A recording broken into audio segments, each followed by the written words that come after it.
man-made or anthropogenically induced. Well, there are two opposing views. One says that it is anthropogenic factor as the major cause of global warming and climate change. And the other, on the other side, they claim that it is actually natural cycles of more than 12 to 15,000 years may be the dominant factor of global warming and climate change. Right. But in convenient fact, that the world's climate is always changing and will continue to change into the coming centuries at the rate projected under the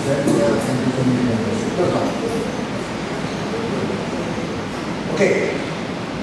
In seminars, they like to show this kind of curve and a kind of hockey stick curve from 1860 or 1900 through 200 years. But in fact,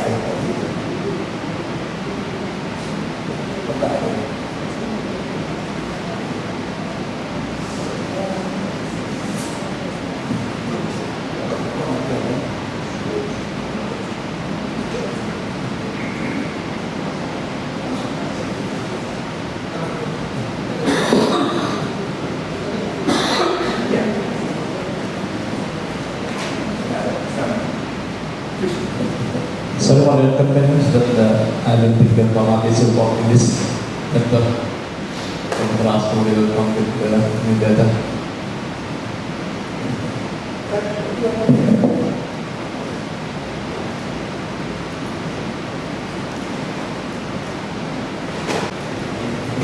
if you look at 400,000 years, it shows that there are several, it fluctuates to a natural torso. This is the atmospheric carbon dioxide concentration over the past 400,000 years. This is taken from the fossil export. Well, you see, this is carbon dioxide, and this is, look at, this is the temperature, this is carbon dioxide.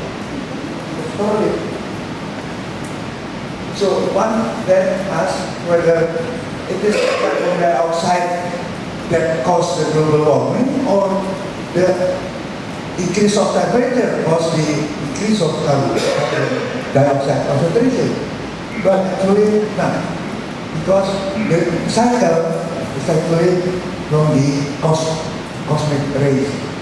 This is the cycle. See, temperature, carbon dioxide, and particles in the last 400,000 years. See that?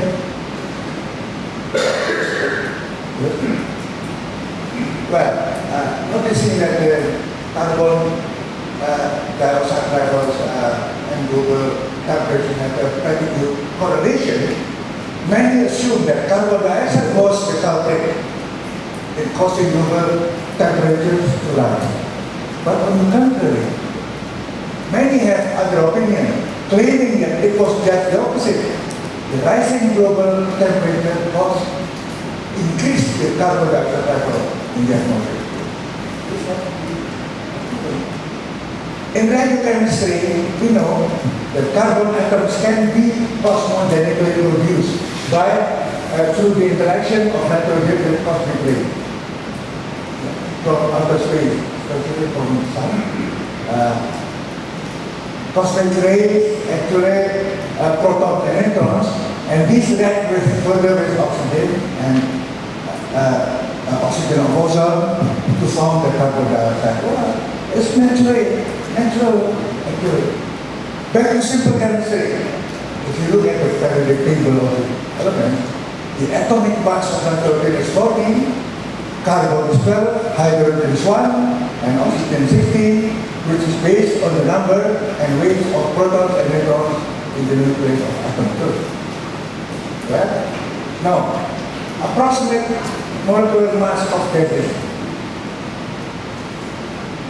Water is 60.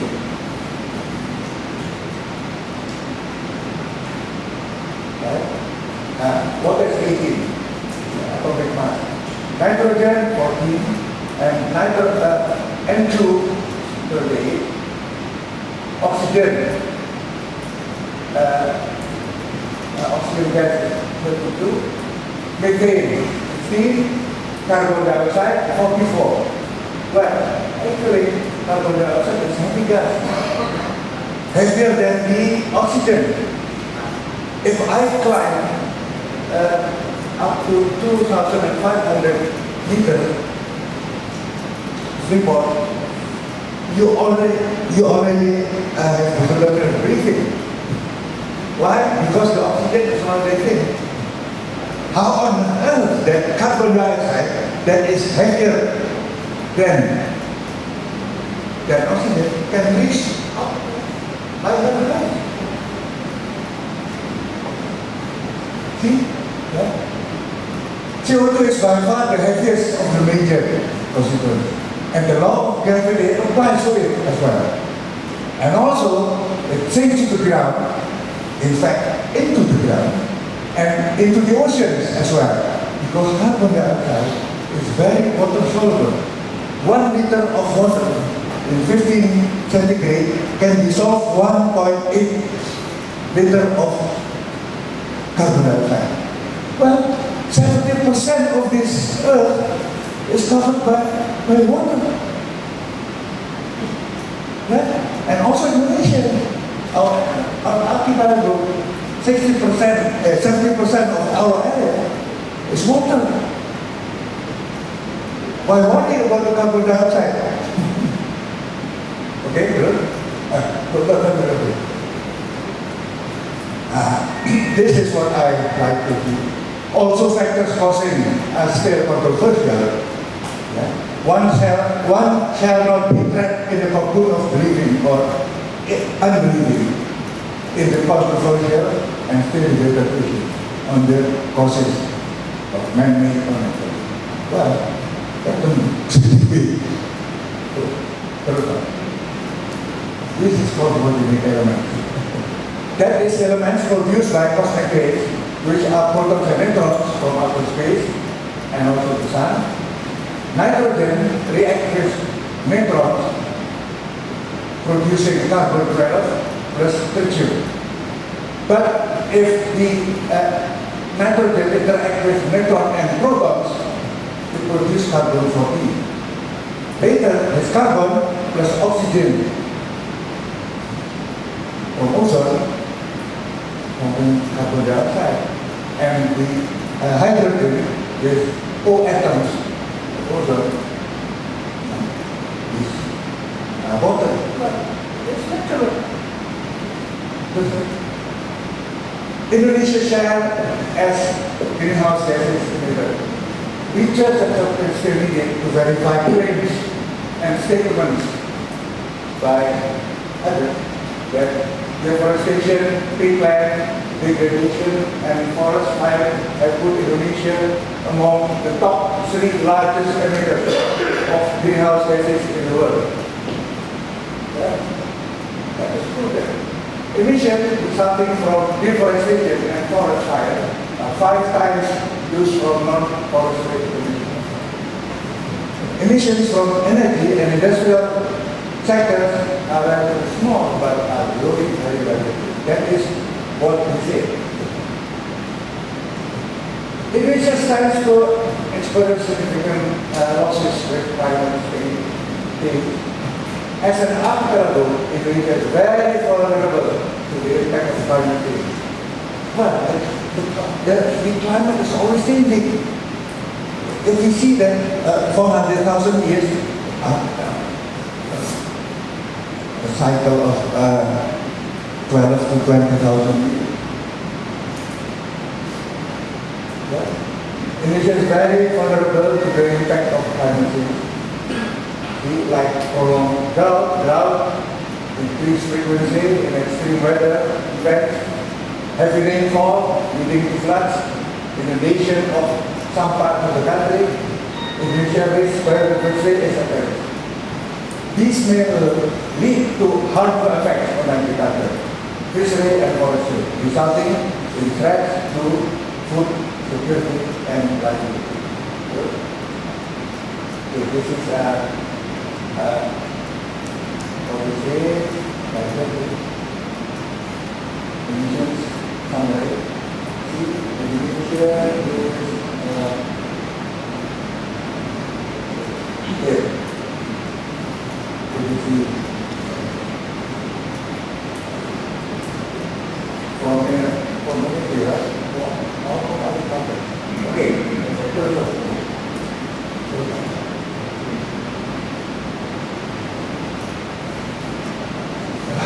Yeah, humans have been adapting to changing climate around them for centuries. Actually, the traditional people have been adapting to the changing climate around them for centuries.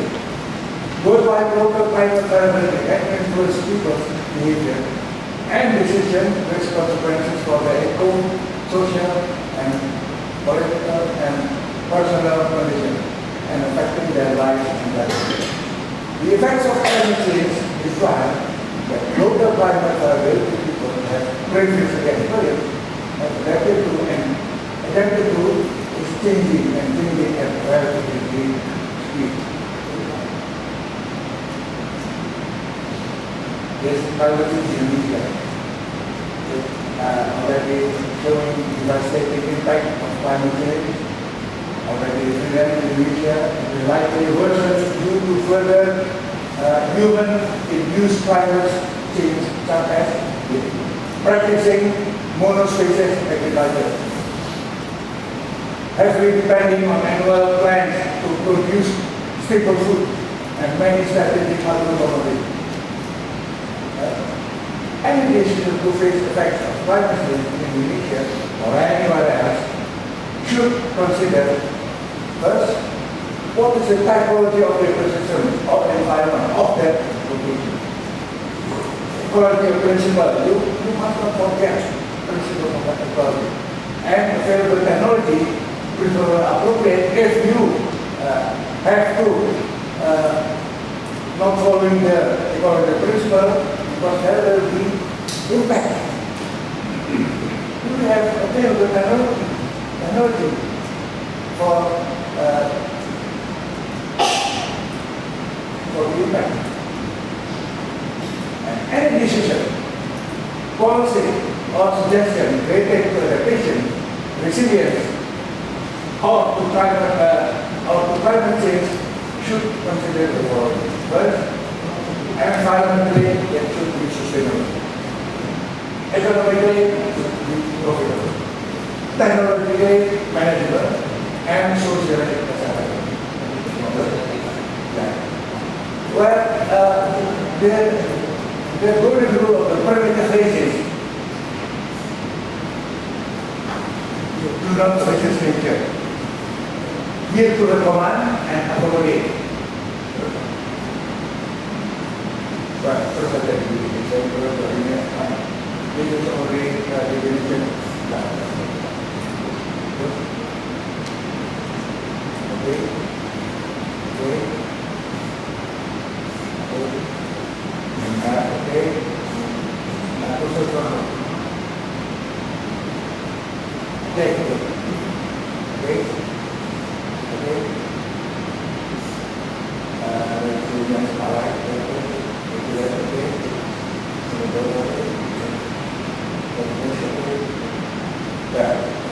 This is I think the map of the world. This is Indonesia. Very unique. This is the Indo-Malaysian actually. Indo-Malaysian, not Malaysia, Malaysia archipelago, consisting of Indonesia, Malaysia, the Philippines, Papua New Guinea, Timor, East Timor. This is the Indo-Malaysian archipelago. This is very unique in the world. It is located in between two water masses of Pacific and Indian Ocean, between two continents. It is divided into almost, say, two halves by the equator. It is geologically active, tectonic, and volcanic.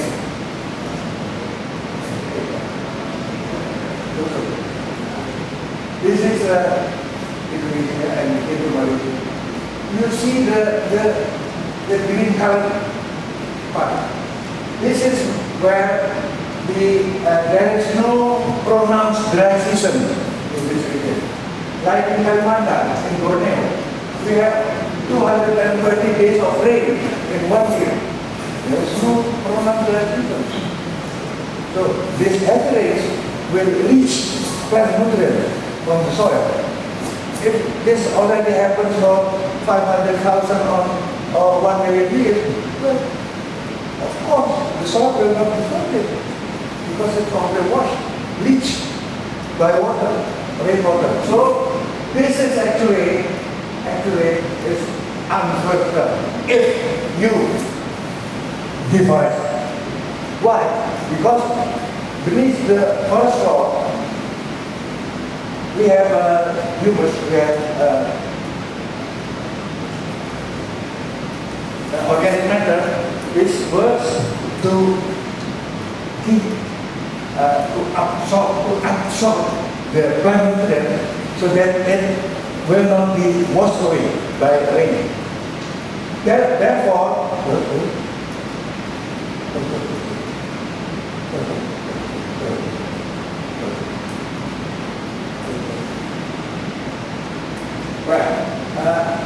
the organic matter actually works to keep the plant nutrients from leaching by rainwater. So it is very important to have organic matter on the soil. Well, this is a graph I took it from Moore and Van Dalen. The blue curve is actually the formation of humus. The red is the depletion of humus by microbe, and this is also the dissipation of humus by microbe, but this is in aerobic condition, this is anaerobic. We will see we have an equilibrium here between the addition of organic matter from the vegetation and the degradation by microbe of the group of organic matter in 35 degrees Celsius. Where do you find this 35 degrees? Beneath this forest. So what should be done here actually? Agriculture in the humid tropics, especially in our Indo-Malaysian archipelago, should be practiced in forest ecosystem. Well, like rice, we plant rice. Well, rice is actually a grassland, right? The natural biome of Indonesia, most of Indonesia, is the rainforest. Why? We change it into grassland. It's against nature. Pak, time is run out, Pak. Time is run out. Good. So, agriculture is a topic. Cultivation of annual crops in this area is likely to deplete soil of its fertility unless the flooded field technique of cultivation. Agriculture is part of the world should use perennial trees to produce food. Food producing arboriculture could imitate tropical rainforest. With this kind of agriculture, such a practice by the traditional people meant that the nature and yield to nature command while still accommodating man's need for food. Perennial tree, which is likely to become the best candidate for the process, is something fast. be that answer to the inquiries and so the agriculture practice here should be a forest ecosystem, and this is less vulnerable to climate change, especially in the coastal area. Yeah.